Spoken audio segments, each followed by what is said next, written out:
Okay, so it's me again.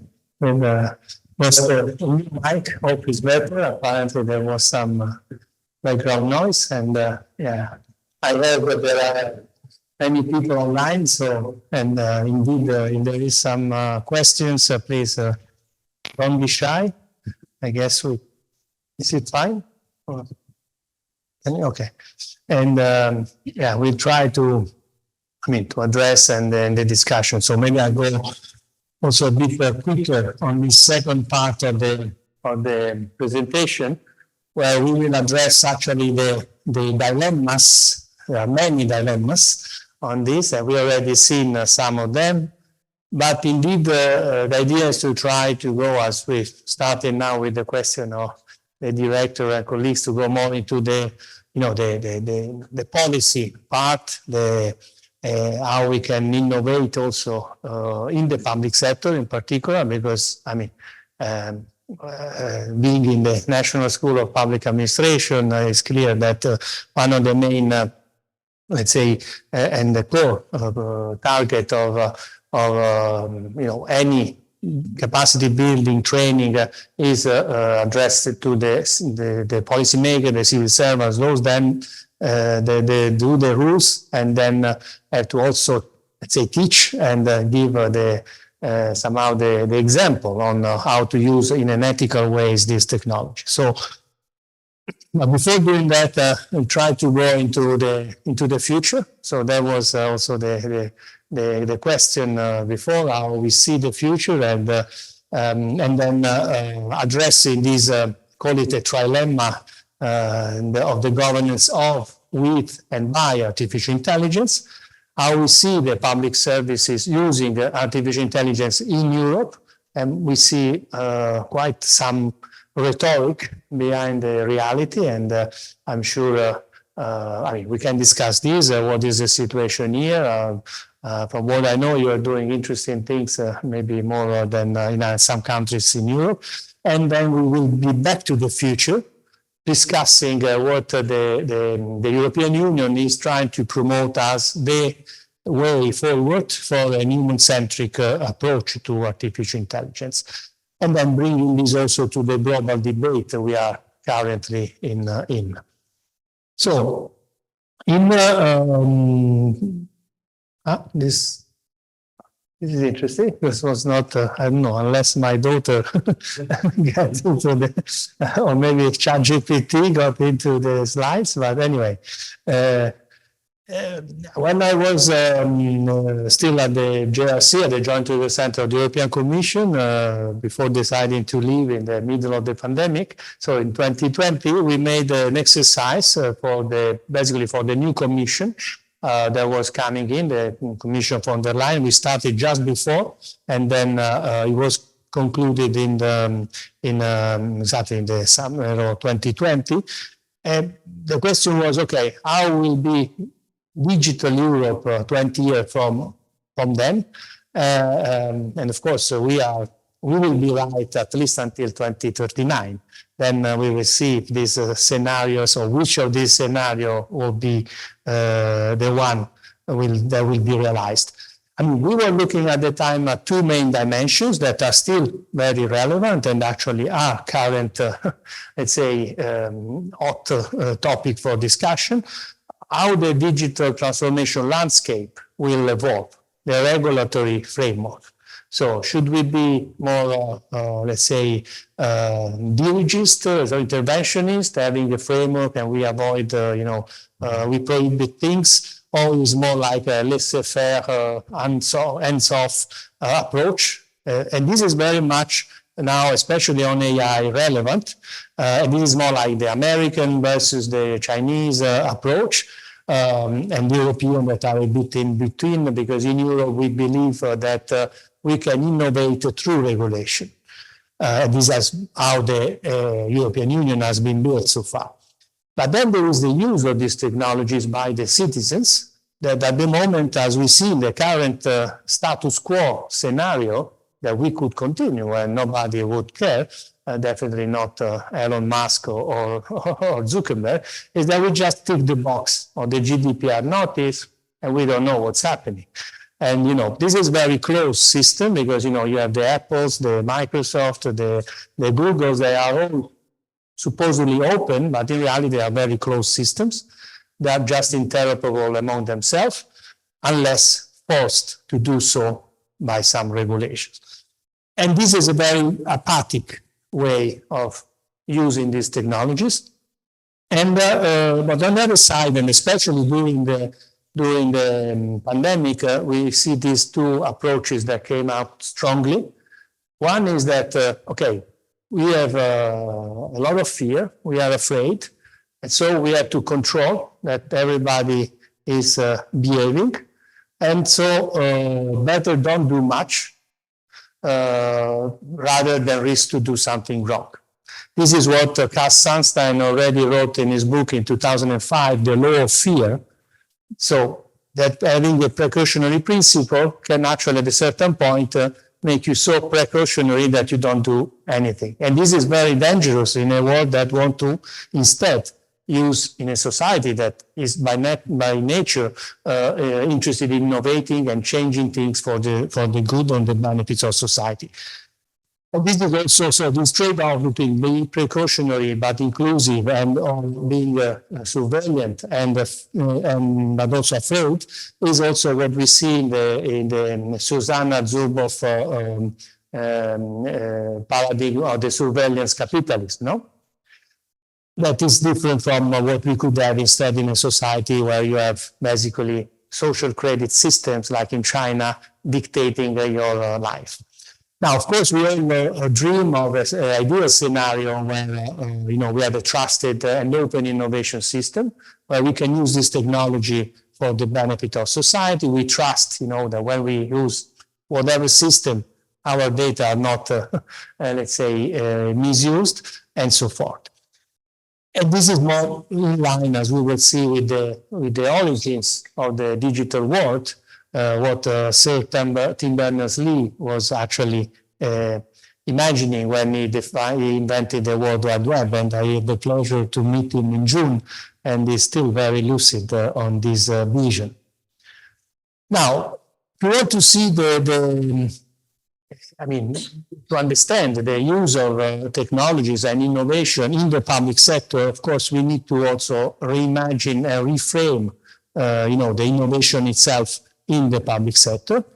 And this is something that we have been working a lot again when I was at JRC and still now.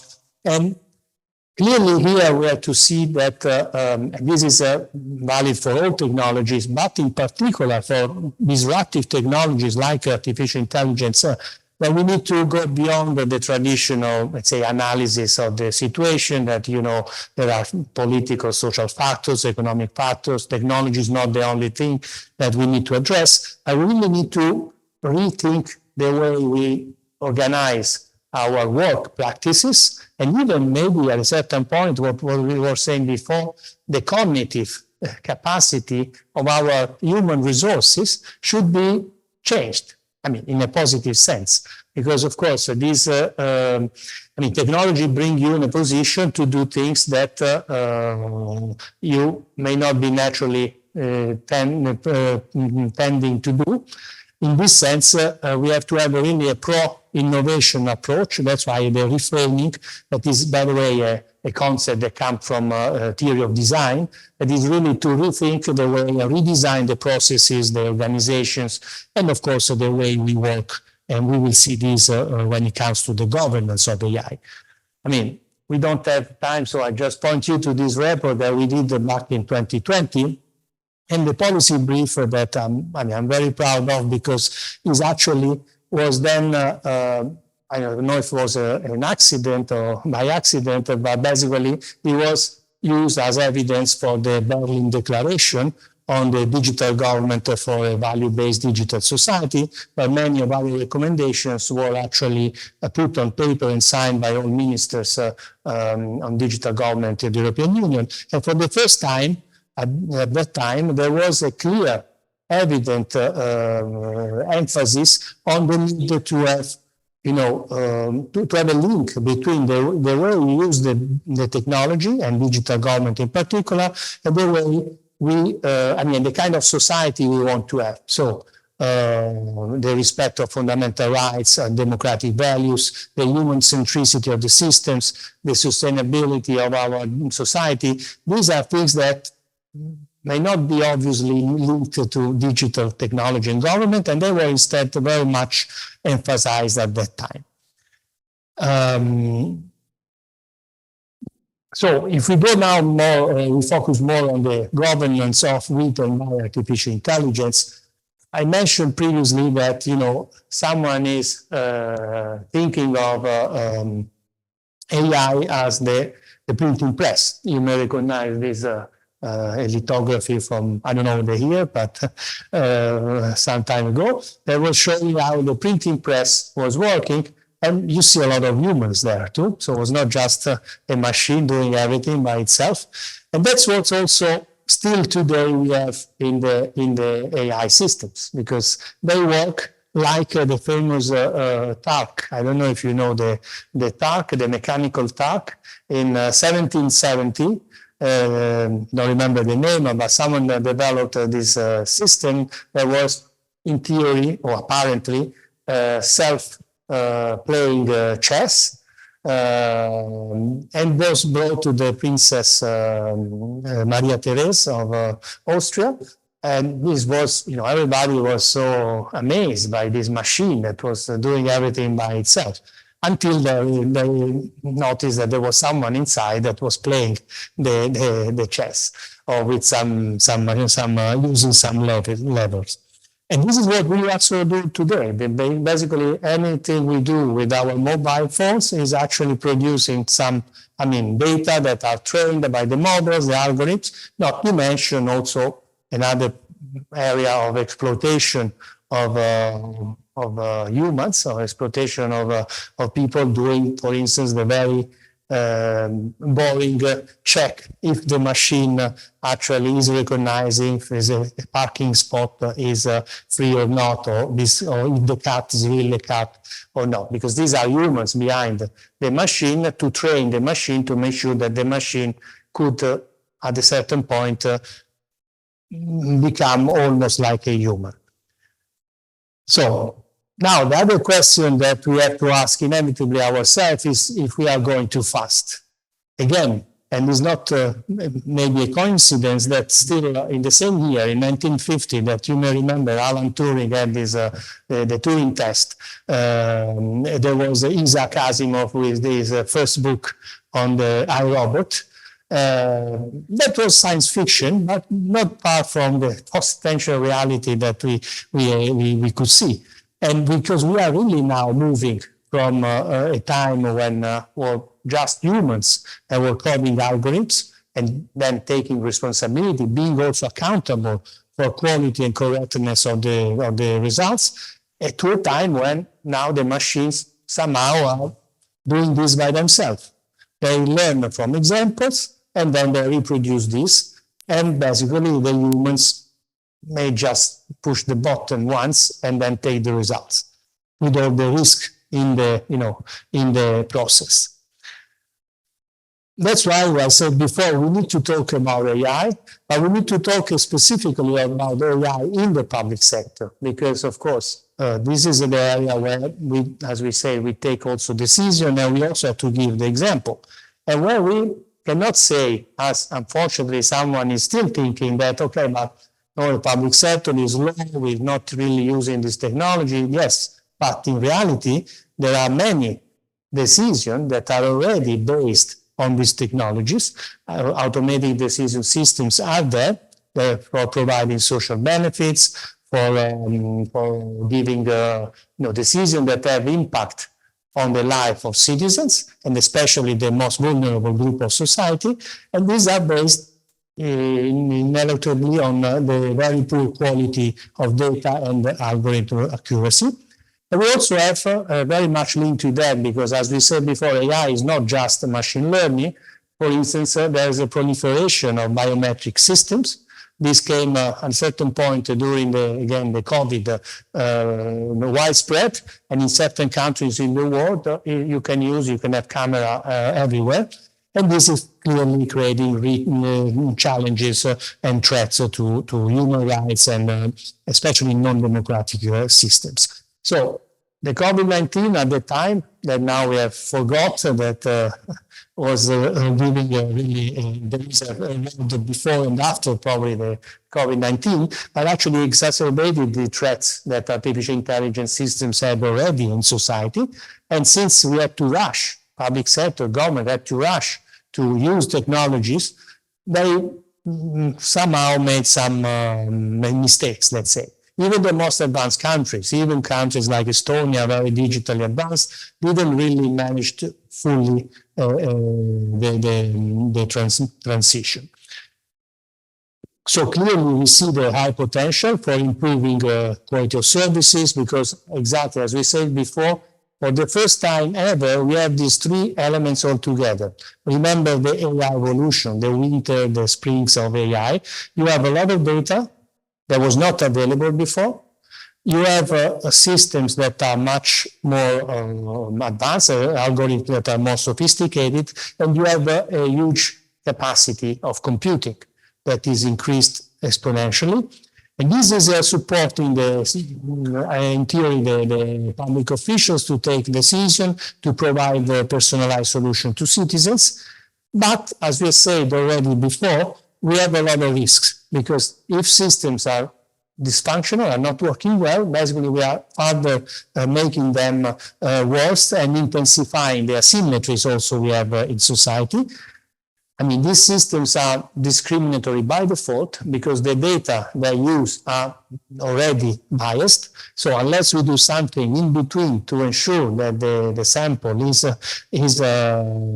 more, let's say, is corrected, this will give us a false representation of reality. And also, this is very difficult because differently from what happens in the aviation, for instance, where you have a positive image of the black box. So the black box is when, unfortunately, there is an accident, then you go check what went wrong, and so you can improve for the next time.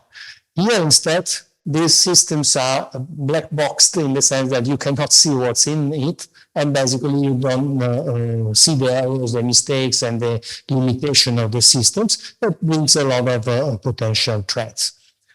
And there are many examples. I'm sure you have heard about them, because now, I mean, at the time we started studying it in 2018, they were just surfacing. But for instance, in the Netherlands, I mean, that we cannot say in the Netherlands, well, now I don't know, after the election is maybe different, but it's a democratic country. And so basically with the system Siri, and the idea, a very good noble idea to try to detect fiscal frauds, but at the same time, and having an algorithm and a system that was very well optimized and well done, but they were inevitably creating discrimination, because they were showing that most of the people that was committing frauds were citizens coming from immigrant backgrounds. And this was creating a lot of issues, as well as the model for the glass sakes model that was developed in Denmark, that had the intention, fortunately was stopped before being implemented, the intention was to, very noble one again, to detect in advance possible abuses of children and families being at risk, but of course using some indicators and some data that were, again, inevitably putting the stigma on certain part of the population. This was blocked before starting, but in reality we have also other systems of facial recognition that are known to be wrong, because, for instance, by the technology we have today is not able to detect a child, because the face is changing every day, but still they are used, for instance, in Buenos Aires or in other cities, to try to identify children robbers. Again, these are just examples, but there are many, and many are actually okay, then again, I was blocked, said something wrong. Okay, so the same, sorry, it's, Yeah, basically we have other examples that for you to know, maybe to if you want to go, I mean, we've done case studies on these, and there's been a lot of discussion, for instance, on systems that were, as I said, the intention was very good. For instance, in Sweden, so we have Sweden here, so there was this robotic process automation system that was actually used to process applications for social benefits and other issues, but of course was again based on the data available, was giving some preemption of positive application, but then was again improved. So that's also what is important here. We can learn from studying and assessing these systems to improve them. And then, for instance, in this area, there's a lot of research up to the point that there is Frank Pasquale, a very known scholar from the US, that wrote a book that I like a lot, that is Automated Grace. Basically, it's showing with evidence that when you use these systems to let's say, to assess whether you are entitled to benefit or not, the system inevitably tells you that some people are not entitled to benefit. But then if these people actually make a complaint, a large majority were entitled to that benefit. So what they suggest is, okay, why don't we do the other way around? The famous reframing approach of before. We give the benefit to everybody that is asking on the assumption that they are asking for something they need. Then we'll make a check. And if someone was not entitled, we'll remove the benefit. This will be much more effective and definitely will improve also the process for both to the one that have to control and for the citizens that, of course, will also be, let's say, educated to ask, because it's worse to get a benefit and then remove it rather than not getting the one you are entitled. And this will also maybe improve the trust on the government. Okay, we are going on another issue, but this is basically another example, that is the famous off-qual grading system in UK, that again was discriminating not I mean, students that were doing these exams for, at the time, the A-level exam during pandemic had to be put all online. And then the algorithm was created designed in a way that somehow it was discriminating the students not based on their performance, but also on the context. So if they were coming from let's say, the school with the traditional poor ranking, they were also discriminated and having a lower ranking. And this created a lot of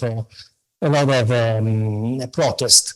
And then, in fact, it was changed and improved. The same is happening in the employment services. There are quite a lot of systems, and here we study two in particular in Austria and Poland, but there are many others that actually are, I mean, based on statistical optimization, you try to increase the probability of someone to find a job. But then, in certain cases, is discriminating again people that could instead be, less inclined to find a job. That is, of course, against the fundamental rights.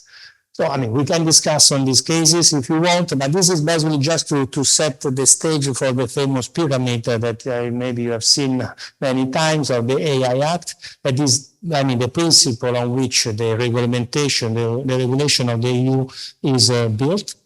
That is basically a very simple concept. There are issues that these technologies are doing very well, helping us, and there are no risk at all. So there's no obligations. Everybody can use these systems, and the majority are there in the low part of the pyramid.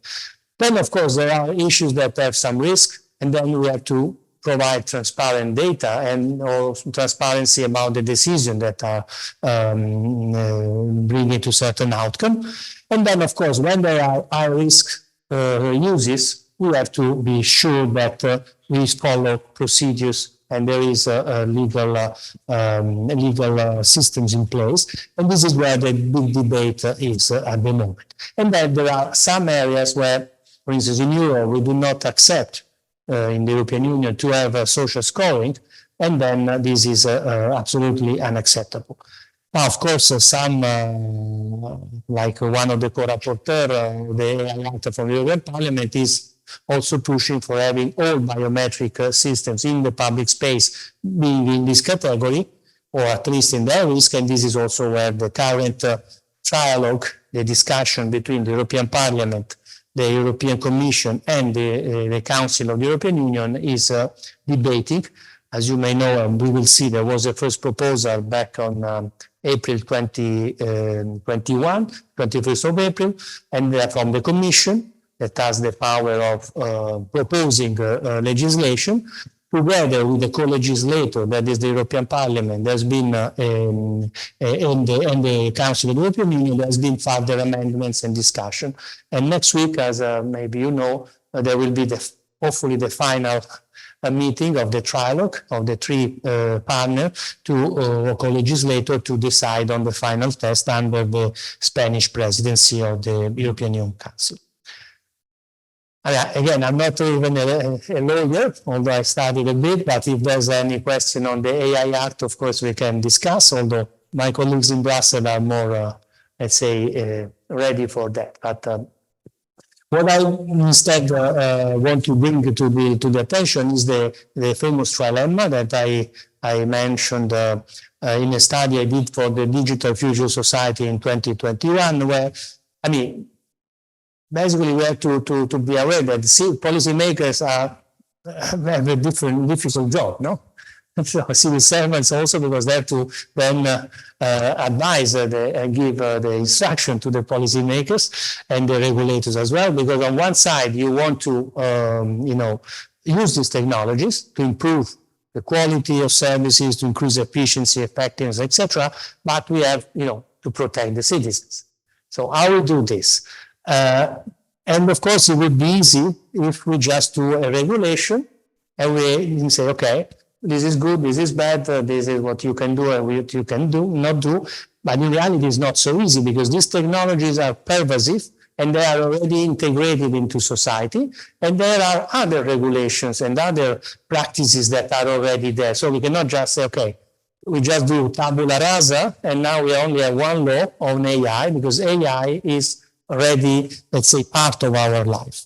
So we have to, let's say, integrate the institutional frameworks, the ethical principles that are already there, because something is already, it's not because now we have AI that we should not have, killer robots. I mean, we cannot have killer robots because we cannot kill people unless anyway. So, but then there is the use of these technologies that, as we say, they reinforce human capacity.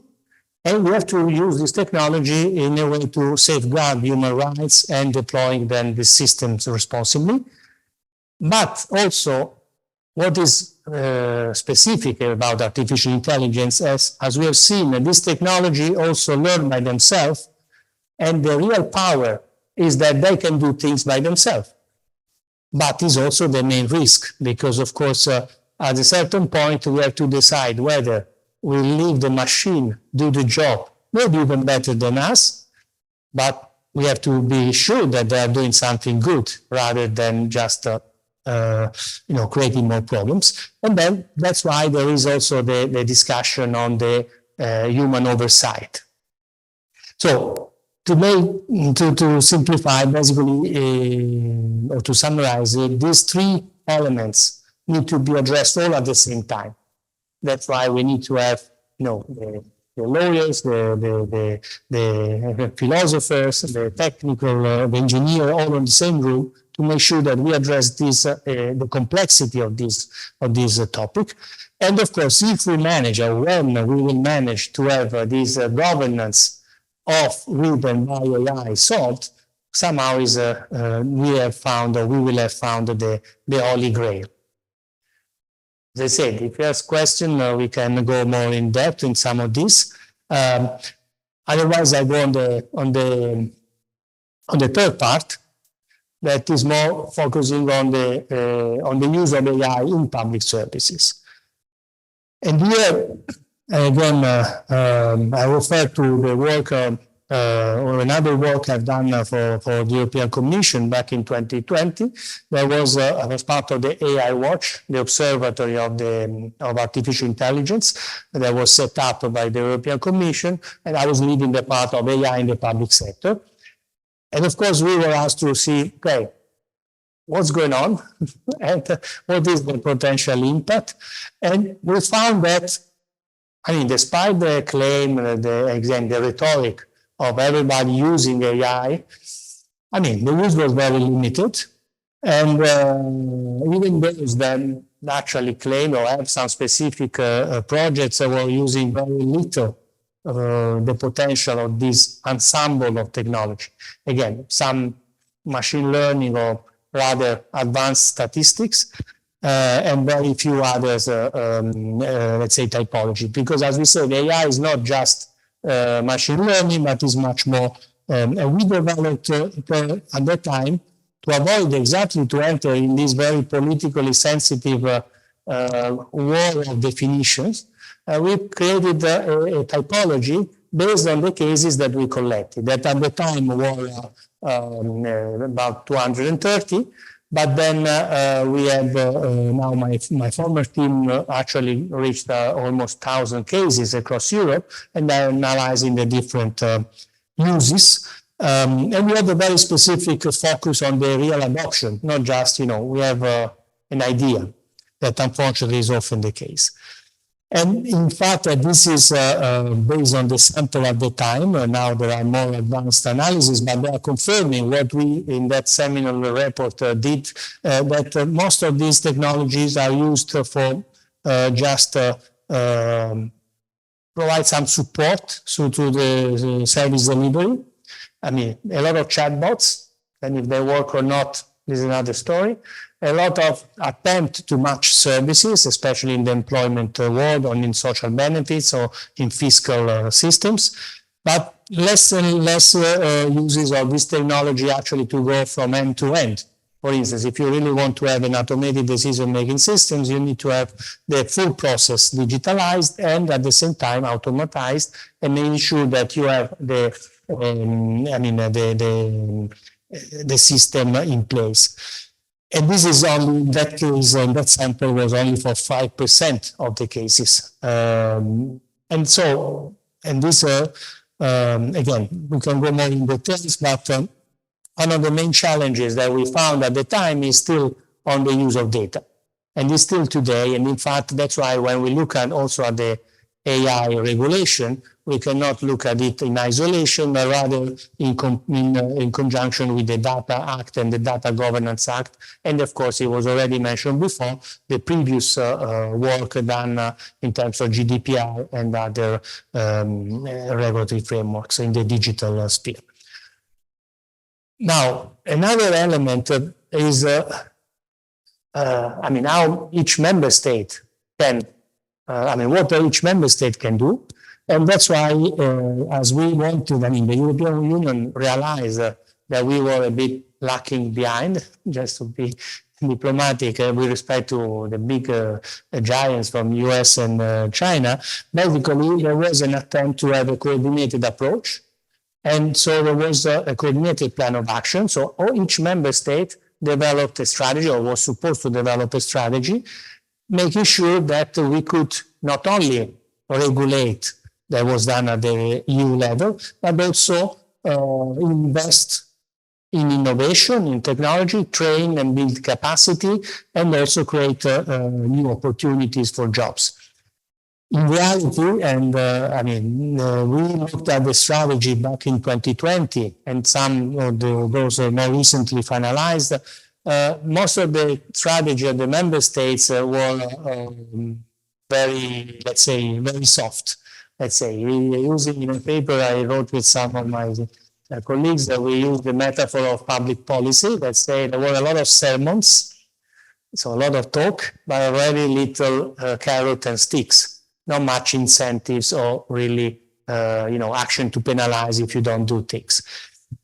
This is now changing, but somehow for me, that I'm getting older, it was a kind of deja vu, because this is the same we have seen at the beginning of the century with the e-government, let's say, solve it all problem, that in reality didn't really solve much things. And we see that while we are all looking for the best practices to share, and we have very little evidence of what really works and what are actually the risks. And we are not going we have often still this syndrome of the ever piloting. So we start with a good idea, with a pilot, but then it's somehow stopped for any reason. And there are many issues on, and still to be addressed, very important, the public procurement aspect. That is where, especially for artificial intelligence, we really have to rethink the way we do the procurement. Because this, again, is not a simple, it's not like buying a chair, but is actually buying a system that is in itself changing the way the context will be developing. And of course, sometimes we forget that the government has multiple roles. It's not just the regulator, it's not just using these technologies, but is also actually the platform for the private sector, for the civil society and society in general to then adopt these technologies. So, one point I will focus on, and I was of course very happy because it was not me writing, but my colleagues after me leaving the commission, that they made a roadmap exactly to go beyond the pilots that we say that we should definitely do. And I put a lot of emphasis on the need to empower, especially the civil servants in the public sector, to make them skilled. And also the focus on the public procurement. And then made as an example, as we will see, also the program I was at the time starting the AI for Growth. And looking at this, because in fact the main question is whether we are ready for mastering these technologies.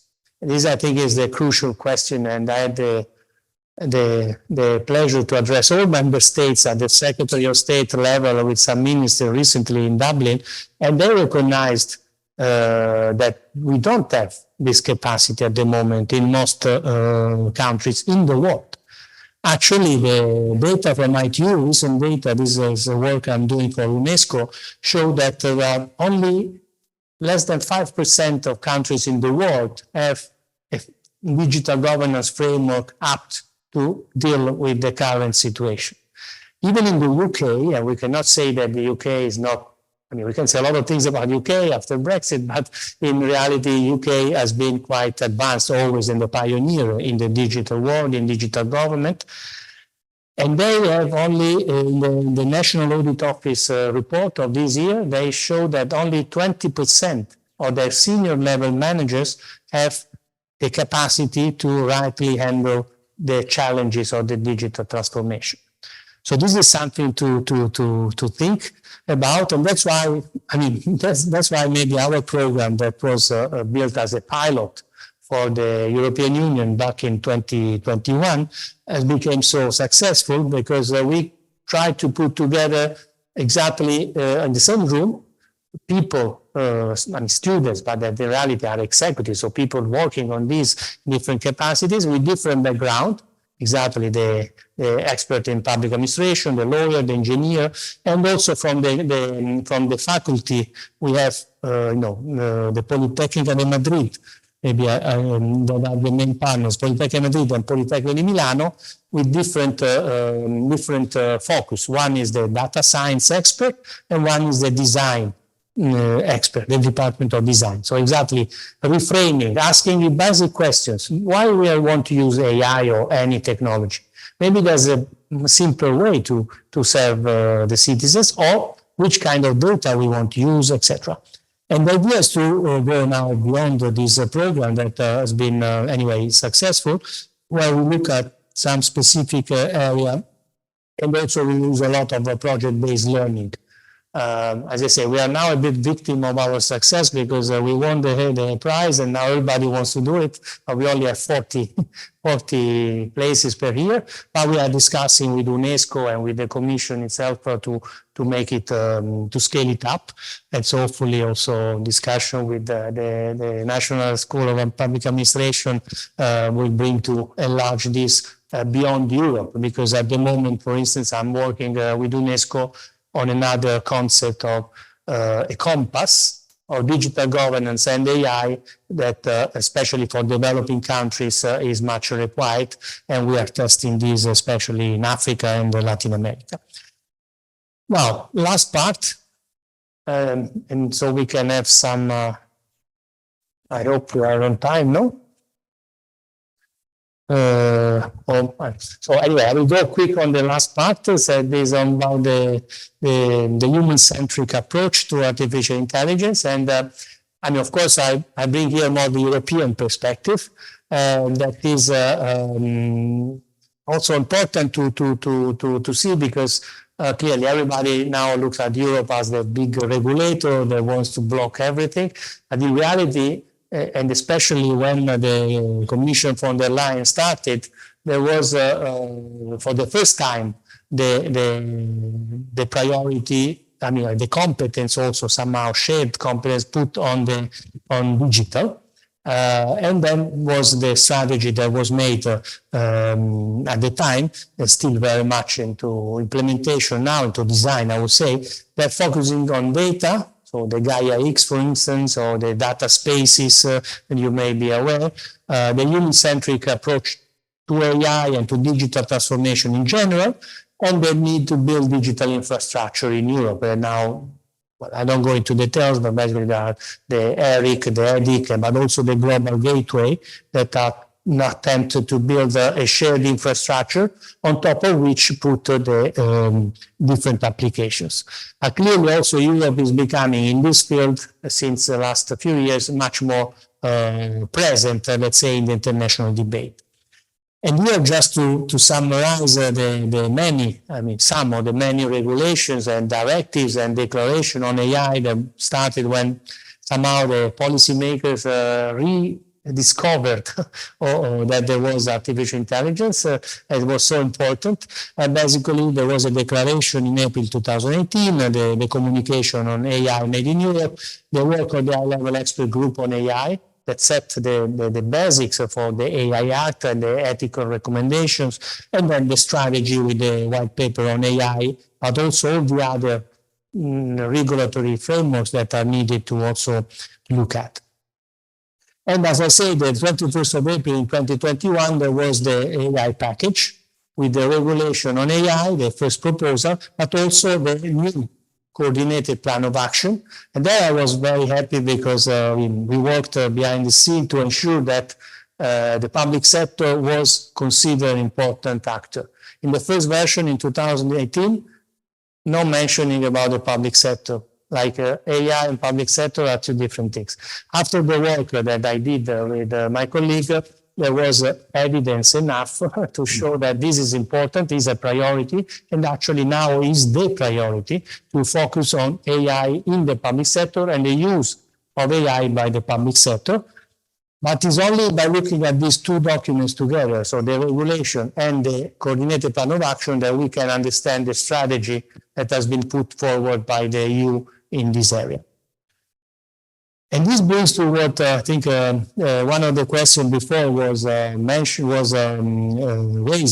and is what normally, especially, I mean, Commissioner Breton now, but was actually, I think, well, not a mistranslation, but when Macron, in the famous discours La Sorbonne, said that we need to regain la souveraineté digitale, this was translated as digital sovereignty, and maybe a bit misunderstood. But basically, we need to actually, especially after the pandemic that we've seen affecting so strongly our society, and which we are only now getting some of the negative consequences, especially on the children, for example, we see that we need to make sure that we are able to govern artificial intelligence while governing it with and by, as I said before. Make sure that we have a digital resilient system safeguarding our democratic systems. And as Luciano Floridi wrote in a very nice paper called The Fight for Digital Sovereignty, basically this is, now we are a bit like going back in the past and like the investiture controversy. So at the time it was not necessary to be religious or even be aware of what's going on in the fights for being putting the Pope on one side or the other of Europe, but now we are the same. Everybody has been affected by that decision at the time. Everybody will be affected by, for instance, the decision that will be taken in Geneva in a closed room by some bureaucrats, whether we change or not the protocol of the internet, or whether there are some regulatory frameworks or not for the use of artificial intelligence.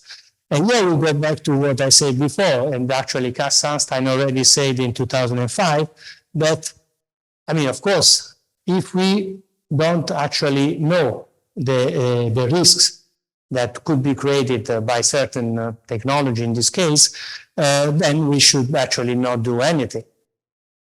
But in reality, if we don't do anything, we risk not to have the potential benefits of these technologies. And this is the law of fear, no? So, well, I will skip this, but this is an initiative that I'm also leading for the European Commission that is trying exactly to contribute to the debate on having a global framework for ethics and trust of artificial intelligence, or a human-centric approach to artificial intelligence, by discussing with specific like-minded countries. So we're working with US, Canada, Japan, Korea, Singapore, etc., India, for instance, and also supporting the multilateral debate on this. And we also, because a question I always get is, what is human-centric AI? How you define it? And in reality, there is not an established definition of human-centric AI, even in the AI Act or in any other piece of legislation or policy documents. We had to define it together with my colleague Guru Hasselbalch in the debate, in the support to the discussion with the US in the Trade and Technology Council, where we agreed in the last summit, it has been agreed in the last summit to have 65 terms, basic terms, agreed between the US and the EU, and now they are under public consultation. So this is something very practical, because each of us could make a comment to this. And what is important here for human centricity, we are really putting forward the values and the principles that are underpinning the European Union liberal democracy and the respect of the rule of law, human rights, and sustainable development. And to conclude, some lessons learned, some takeaways that, of course, again, being back to the future and making sure that we don't go into a dystopian future that we were discussing before could very much happen if we don't manage or we don't govern this technology, that clearly there are no, let's say, techno-solutionism, no? We cannot just, we should not think of this technology as something superhuman, but and there are no ethical shortcuts. So it's not enough to have a philosopher, even if it's the Luciano Floridi or a very, very famous one, in the room to solve all the ethical problems, but we really need to think deeply on how we design the systems, how we code, and how we make sure that we protect the human rights and the most vulnerable people in society. We have to adopt for this a public value perspective, but also, this is very important, if we go back to what we said at the beginning, the need to reframe the paradigm of innovation in the public sector. We need to be ready to handle this disruption. We cannot just think that this is business as usual, but actually we have to address and embrace the complexity that is inherent in this process. And so we need to design new models of governance, rethinking the way the services are actually delivered, how data is managed, and the way algorithmic decision-making is actually implemented. Of course, we already talked about the advent of generative AI, but we have to know that despite the excitement of Bill Gates and the others, ChatGPT is actually not at capacity, is under capacity, and is actually imperfect by design. Because experiments are showing, especially in the version that we use every day, the free version, that most of the responses are wrong or inaccurate or completely invented. So we have to really be careful on that. And so again, if we look at the scenario and we want to close with an optimistic view, we have to go back to what Tim Berners-Lee said at the beginning, that we actually can dream of an utopian, let's say, digital governance and digital world, where we actually can have an open, democratic, and sustainable society supported by technology. And maybe we have to go back to the origins of the internet. But that is what actually is happening next year with the Summit of the Future that Antonio Guterres called, where there will be an important focus on the digital governance, and we are also working on supporting this process with some other colleagues. And then the year after with the World Summit of Information Society post-20, because we have to definitely make sure that we don't do the same mistake of 20 years ago, where we decided not to do anything following Cass Sunstein law of fear when it comes to the governance of the internet. And for that, as President von der Leyen said at the last State of the Union, we have to make sure that we have guardrails. That's why we need to find the regulatory frameworks and the governance that must be global, because this phenomenon is global. We cannot solve it, let's say, at the national or regional level. But also we need to innovate and invest in innovation. And this, at least from Europe, we also have to rebuild our digital infrastructure, for instance. And that's why in the conference that we organized in Madrid in November, there was a number of announcements by Commissioner Breton, for instance, the AI Pact, that is a voluntary, let's say, experimental code of conduct where all industry are invited to comply. And the trilogue next week, that hopefully will be the final for adopting the AI Act. The high-level advisory board on AI that I mentioned before that started recently and should come with a report next year for Secretary General Guterres. The TTC with US in particular is very important, as the work of UNESCO, the Council of Europe, the Internet Governance Forum discussion, and the G7 Hiroshima AI process, as well as the GPI in India. I mean, we could talk hours for each of them, but that's just to show, raise how much the topic is hot and discussed, and there are more and more initiatives, but clearly there is now a consensus, at least, that we have to find, hopefully, a way towards a global governance of artificial intelligence.